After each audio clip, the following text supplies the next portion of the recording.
Tonight, a raucous House of Commons as the Finance Minister tables this year's federal budget. But at least there's money in the budget on Jordan's Principle. There's nothing on there in the budget on Child and Family Services. We'll bring you reaction to the dollars the Trudeau cabinet has earmarked for Indigenous peoples and programs. This decision today is it's by no means a defeat for us. We will keep going. And the court upholds an injunction ordering the removal of protestors and protectors against a project by Alton Gas.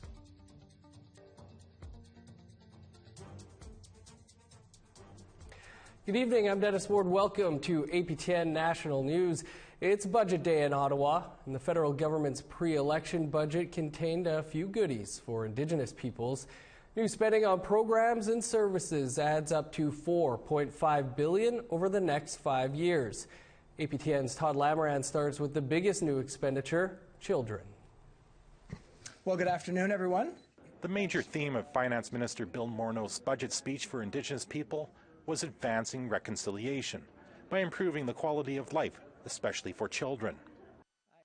We have been focused on reconciliation with Indigenous peoples since day one. It should be no surprise that we continue to deal with issues like Jordan's Principle that we've been talking about for a long time. To that end, $1.2 billion over the next 3 years will be invested to implement Jordan's Principle and close the gap between First Nations children and other children in Canada. As well, $220 million over 5 years will go to ensure Inuit children have better access to health and social services. An interesting item is the forgiving and reimbursing of loans obtained through the negotiation of comprehensive and specific claims. The government has already forgiven about $1 billion worth, and over the next 5 years, $432 million has been set aside. Morneau also promised to continue funding First Nations water systems. All boil water advisories are supposed to end 2 years from now. But $739 million over 5 years of new money will be provided to maintain these fixed water systems. After that, there will be $185 million per year of ongoing funding to ensure that past improvements are permanent. All 3 Indigenous groups will get a boost in post-secondary education, $540 million over 5 years. Some of it includes this year post-secondary funding on a distinctions basis for First Nations, Inuit, and Métis Nation. We're going to make a real difference. As well, the preserving and revitalization of Indigenous languages will get $334 million over 5 years. Métis-specific funding includes $30 million to recognize World War II Métis veterans, and $50 million over 5 years to support the startup of small Métis businesses. Inuit-specific items include $50 million over 10 years for a national Inuit suicide prevention strategy. And an interesting item is a one-time payment of $127 million to establish a National Reconciliation Council. Money for infrastructure, such as for new housing and schools, kicked in this fiscal year. But despite a high-profile housing crisis such as the one in the Cat Lake First Nation, there was no new or increased infrastructure funding this year. Todd Lamoran, APTN National News, Ottawa. As you just heard, the biggest expenditure in this budget for Indigenous peoples will go toward children. Amber Bernard now with reaction from Executive Director of the First Nations Child and Family Caring Society, Cindy Blackstock. We're here with Cindy Blackstock getting reaction for the budget 2019, and one of the announcements was the Jordan's Principle, where they'll be giving over the 3 years $1.2 billion. Cindy, can you give us your thoughts on that? Well, you know, that is thanks to the tribunal, most importantly thanks to Jordan's family, and I think that's an important piece to make sure that children and families receive the supports that they've deserved for so long. So that's positive. It doesn't include funding, though, for children who will become eligible under S3 or for any kind of population growth. So we need to see where that goes. But at least there's money in the budget on Jordan's Principle. There's nothing on there in the budget on Child and Family Services. Okay, and I wanted to talk a little bit more about Bill C-92 because there was no budget outline included. So can you give us your thoughts on that too? Yeah, you know, Bill C-92 for your viewers is the Indigenous child welfare. And it was actually being debated when they tabled the budget, interestingly enough. And one of the critiques we had of that is that there was no money for First Nations, Métis or Inuit jurisdiction included in the bill. And so I was looking at it in the budget, hoping it would be in the budget. But there's nothing in there to develop First Nations, Métis or Inuit laws or institutions to to enable Bill C-92 and nothing to operate under First Nations jurisdiction. So that's still a major issue that needs to be resolved, and we don't have a lot of time to resolve it if this bill is going to be passed before the summer.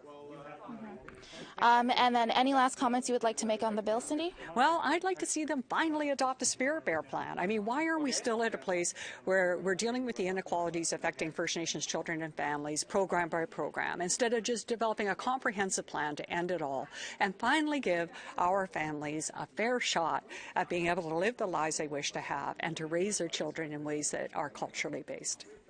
Thank you so much, Cindy, for being with us. Thank you for having me. Yeah. Well, there you go. That was the Budget Reaction 2019 from Cindy Blackstock. I'm Amber Bernard with APTN National News, Ottawa. Perry Bellegarde is National Chief of the Assembly of First Nations. He joins us now with his reaction to the Liberal government's pre-election budget. National Chief, appreciate you taking some time for us here. What are your thoughts on today's budget? Well, after a very, very quick review, Dennis, we can say that through sustained advocacy, there's sustained investments in education and in children and in water and housing, and that's really, really key.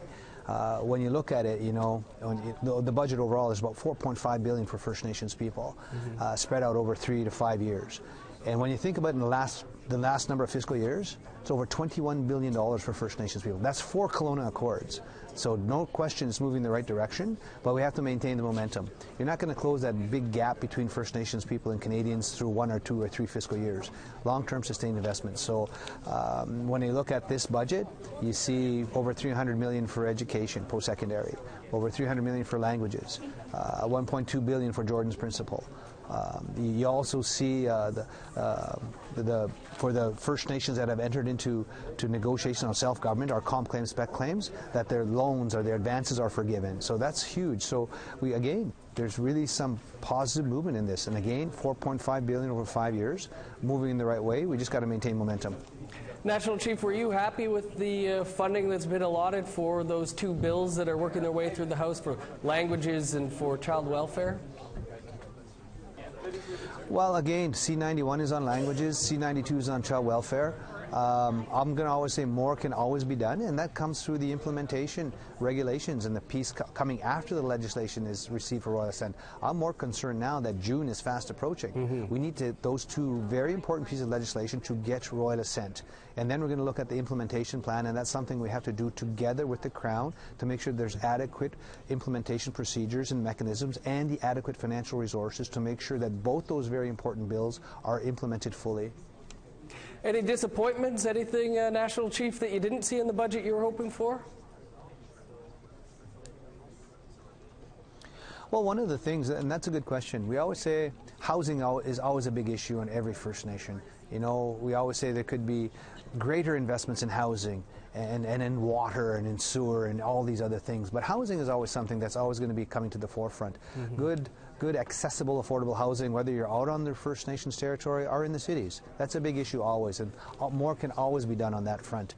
But for me, again, when you look at the budget overall, $4.5 billion for First Nations people, you combine that with the last 3 or 4 fiscal years, it's over $21 billion. Again, that's 4 Kelowna Accords. It is moving in the right direction. We just got to maintain momentum. And, to everybody listening, like to Canadians especially, there's such a huge gap in quality of life. There's such a huge hill to climb that you're not going to get rid of that gap that exists in 1 or 2 or 3 fiscal years. We got to keep doing these investments in water, in housing, in education, in training, and in children. And you're going to get a better country. And so it's moving the right way. And so let's just maintain that momentum going forward. National Chief, we'll have to leave it there. Appreciate you taking some time this afternoon. Thanks for the opportunity, Dennis. Joining us now from our Iqaluit studio is our Nunavut reporter, Kent Driscoll. He has his eye on Inuit-specific funding in the budget. Kent, thanks for joining us. So what did you see in the budget today that will get the attention of Inuit? Well, for the National Inuit Leadership, ITK, that's Inuit Tapiri Kanatami, the national group that represents all Canadian Inuit, They went in with a specific list of asks, and the thing that they were really concentrating on was Inuit-specific policy. Now, there are a few things in this budget that are going to have ITK rather happy. They were asking for $50 million over 10 years for suicide prevention, and that's exactly what they got in the budget. There's another $220 million over 5 years for health and social services to Inuit children, and that was covered under their social infrastructure section. They had a number of things they were looking for there. There's $125.5 million over 10 years for an Inuit-led post-secondary education strategy. That's about a quarter of what ITK was looking for. They were looking for $415 million over 10 years.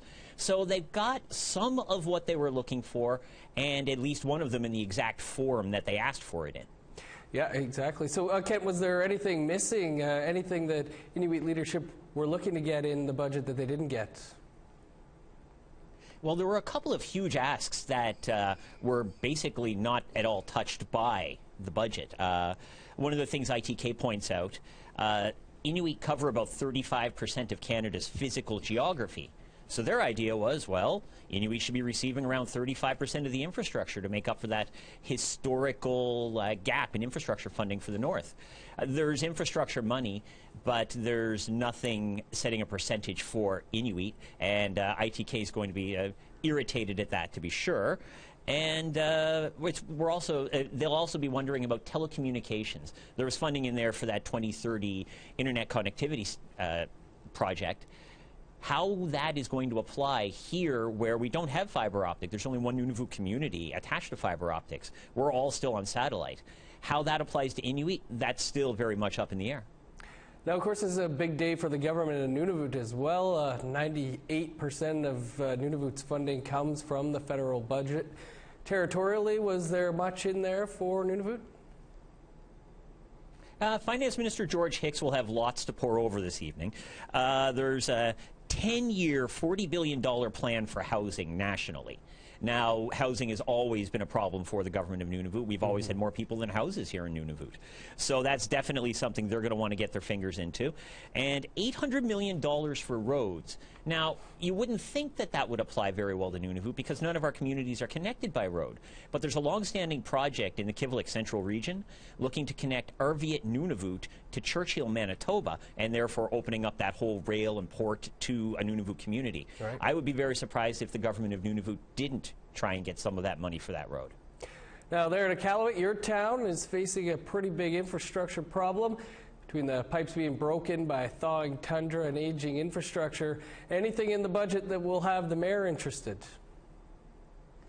Well, there is $300 million there for cities to, quote, unlock solutions to housing. What that exact phrase means, I'm not sure, but housing solutions in Nunavut are very solidly locked, and I'm sure the city will be looking forward to any sort of money that would help unlock those. Well, Kent, appreciate you taking some time to break down the budget for us from up there. Coin to make, Dennis. In other news now, a family in Manitoba is mourning the loss of their 4-month-old daughter, who they say died while in the care of Child and Family Services. The family from Bloodvein First Nation says the child died on Monday while in a foster home. The mother and father were surrounded by family and members of the Assembly of Manitoba Chiefs Women's Council. A few details were provided, and the agency, Southeast Child and Family Services, is not commenting at this time. Here is some of today's press conference in Winnipeg. Do we really have to lose our children to these homes provided by the province? Why are we going to allow it? We, as the Women's Council, will not do so. We will do whatever we can to help families from stopping to losing their children. This is a very difficult time for us. A loss of a child, an infant. Time for a quick break, and then we'll bring you the latest from Nova Scotia, where water protectors say they are not giving up despite an injunction.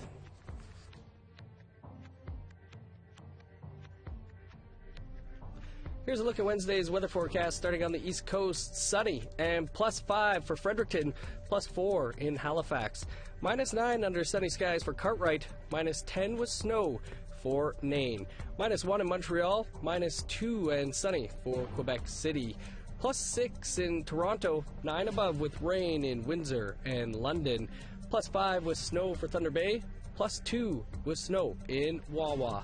In northern Manitoba, 11 above for Thompson, Norway House, and The Paw. +5 for Winnipeg and Gimli, 8 above for Dauphin under sunny skies, 9 above in Regina and Saskatoon, 11 in North Battleford. +11 for Uranium City, +12 in Stony Rapids.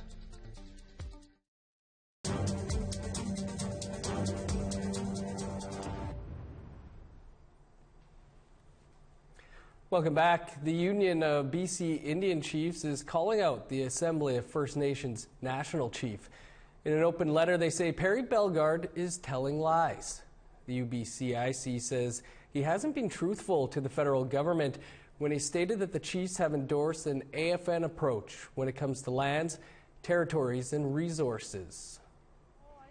Speaking for the UBCIC, Chief Jody Wilson says they were surprised that the AFN was co-developing policy without consent from the chiefs. Policies involving comprehensive land claims, inherent rights, specific claims, and additions to reserve. The chiefs are calling it an erroneous statement that National Chief Bellegarde must rectify immediately. We see the concerns with this unilateral work that the government's doing in regard to their recognition, rights implementation framework, and the comprehensive claims and the inherent right to self-government. So these are really high-level issues all of our chiefs are concerned about, and the AFN has to make sure that they're following those proper procedures and proper processes in regard to our proper title holders who are the nation. On Vancouver Island, an Indigenous woman from British Columbia has been acclaimed as official nominee for the federal Green Party. APTN's Tina House has that story. Rochelle Cooey is proud of her Sepwemic, Statliam, and Dutch ancestry. She's a member of the Samaquam First Nation near Mount Currie, BC, and says her culture and traditions passed on by her ancestors have led her on her journey into politics. As a Secwepemc Statliam woman, stepping forward to run in mainstream politics, I knew it wasn't necessarily going to be easy, but nothing worthwhile ever is. I also know what we bring to the conversation, to bring to the decision making with our worldviews and perspectives. Cooey was instrumental in the launch of the Aboriginal People's TV network in 1999, as well as co-chaired numerous meetings and conventions for the Assembly of First Nations. She's fluent in English, French, and Spanish, and she has spent the last 20 years building a career in communications, government, and media relations. In late February of this year, Rochelle was the acclaimed candidate for the Victoria riding on Vancouver Island for the federal Green Party, and she says there is a lot of work to do. I've been very fortunate to travel all over the world, work all over the world, work within our Indigenous governance frameworks, work well outside of them, always with an eye on equity and sustainability. It's always been a focus.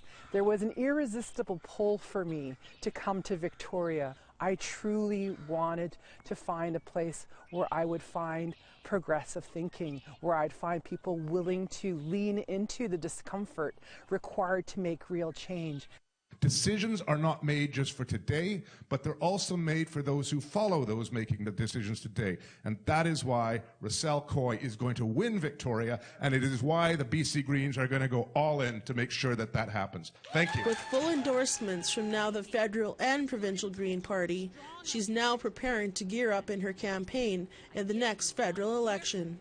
The next Member of Parliament for Victoria, Rochelle Coy. Right now, we're just moving into what we call the listening campaign aspect, so reaching out truly to engage with those who are already Green Party members or those who are looking at it as a viable option. Tina House, APTN National News, Vancouver. A crowd rallied outside the Nova Scotia Supreme Court after a judge granted a national gas company an injunction against water protectors. The protectors say they are saving a river from environmental damage. Angel Moore brings us the story. We will stop Alton Gas! The crowd protesting Alton Gas say they will not give up despite a court injunction. Dale Poulette and Rachel Greenland-Smith are ordered to vacate a camp they have been occupying near the Sabaganagati River. Water protectors have been fighting against Alton Gas's proposed project for years. This decision today is it's by no means a defeat for us. We will keep going. It's a shame that we got to this point. It's a shame that we are where we are today. Alton Gas employees say they feel threatened and cannot access the work site. The court agreed and the injunction was granted. Poulette's lawyer is not sure if the camp needs to move right away.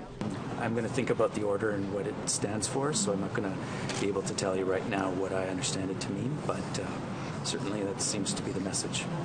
Alton Gas offered to relocate the camp to a designated spot, but Clausen has not discussed that with his clients.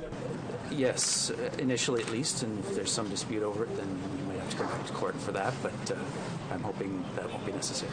The water protectors are prepared to go back to court. They say they're asserting their treaty rights. I just hope that more people get educated about our rights and more people will come to the understanding that what that term unceded Mi'kmaq actually means. We've never surrendered an inch, an ounce of our territory. Court will resume in early April to set a date for a hearing for a permanent injunction. Angel Moore, APTN National News, Halifax. A hockey player originally from a Cree nation in northern Manitoba is potentially headed to the big league. More on that after the break.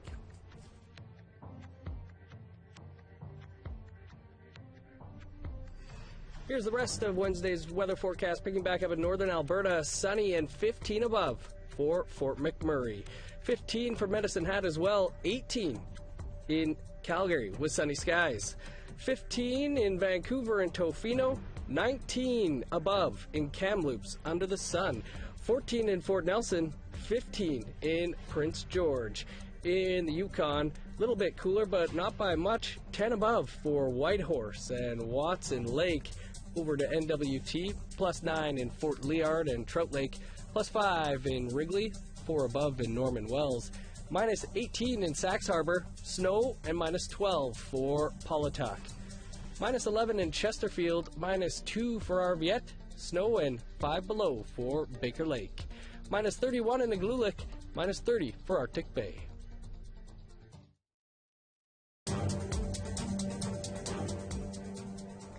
Welcome back. If all goes well, a young man from Pimachikamak Cree Nation in northern Manitoba could be headed to the NHL. Brady Keeper has signed a 2-year entry-level contract with the Florida Panthers.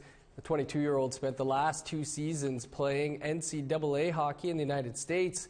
Keeper is a defenseman with the University of Maine Black Bears.